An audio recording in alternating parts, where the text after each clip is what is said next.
और पहला सवाल यह है, वो है मोदी की गारंटी से जुड़ा हुआ। आप देश की सुरक्षा पर बात करते हैं, आप आतंकवाद पर भी बात करते हैं, लेकिन आप सामाजिक मुद्दों पर भी जबरदस्त बात करते हैं। और देखिए, पहला सवाल, देश में इस वक्त मोदी की गारंटी चल रही है और दुनिया के नंबर 1 नेता, कई सारे सर्वे आ चुके हैं, कई सारी रेटिंग एजेंसीज ने प्रधानमंत्री मोदी को नंबर 1 नेता बताया है। सबसे पहले मैं जानना चाहूंगा, देश कितने सुरक्षित हाथों में है और प्रधानमंत्री को लेकर बिट्टा साहब की राय क्या है? देखो, मैं मंत्री भी रहा, मैं राजनीति में पुराना रहा। पहली बात तो राजनीति कहना मैं एक बड़ा गुनाह और पाप समझता हूँ। राजनीति को मैं अच्छा नहीं मानता। मैंने जितनी भी काम किया राष्ट्रवाद के ऊपर किए। शरीर के ऊपर अगर 14 बार हमले सहे, 70 लोग मेरे साथ, मेरे जवान शहीद हुए, तो राष्ट्रवाद के नाम पे हुए।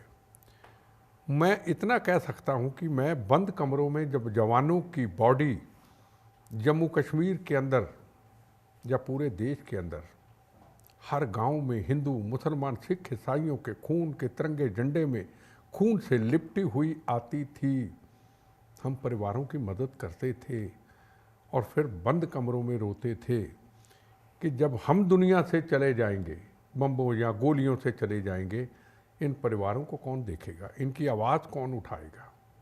हमें नहीं पता था, हमें मालूम नहीं था कि हमारे जीते जी भगवान श्री राम, गुरु महाराज, बोले शंकर हर हर महादेव को हमें ऐसा कोई योद्धा देंगे हिंदुस्तान में, को ऐसा एक फरिश्ते के रूप में आएंगे तो 370 धारा भी हटा देंगे।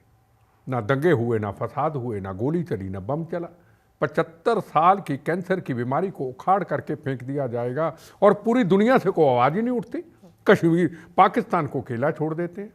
राम जन्मभूमि का निर्माण, लाखों शहादतें हो चुकी, 500 साल, हजारों साल का वो इतिहास, राजनीतिक लोग उस पर गंदी राजनीति करते रहे। हमें नहीं पता था कि ना गोली चलेगी, ना बम चलेगा, ना फसाद होंगे, ना दंगे होंगे, ना फसाद होंगे, जय श्री राम होगा और वहाँ राम जन्मभूमि का निर्माण इतनी जल्दी होगा। हमें इन चीज़ों को कभी सोचा नहीं था। और हमें मालूम है कि जब हमने शहीद परिवारों के लिए शुरुआत की थी तो हम क्या देते थे, जितनी समझ थी, जितनी सोच थी, जैसे हालात थे, एक सिलाई मशीन दे देते थे और फ़ोटो खिंचा लेते थे और फ़ोटो अखबार में आ जाती थी, लोग उसको मान लेते थे।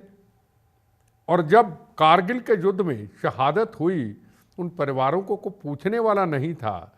हमें याद है, हमने पार्लियामेंट एनेसी और विज्ञान भवन में फंक्शन किया। जगजीत सिंह अरोड़ा, 71 जंग के हीरो को पॉलिटिशियन हमने नहीं बुलाया, सब जवान जितने शहीद हुए उनकी फैमिली जितने तक मेरा रास्ता था बुलाया। मेरा ख्याल कि उस वक्त हमने 2-2, 3-3, 4-4 लाख का चेक दिया होगा। हमको देख के फिर सरकारों ने आगे पहल की। हमें नहीं पता कि नरेंद्र मोदी जी आएंगे। पहली बात तो हमारे देश का कोई जवान अब शहीद नहीं होगा, ना हो, पर अगर देश के लिए निछावर होता है 1 करोड़ रुपए की राशि, उनके बच्चों को नौकरी, स्टेट गवर्नमेंट 1 करोड़ अलग देगी, 2 करोड़ उनकी बेटियों की शादी, उनके फ्लैट, उनका शिक्षा, हमने सोचा नहीं था।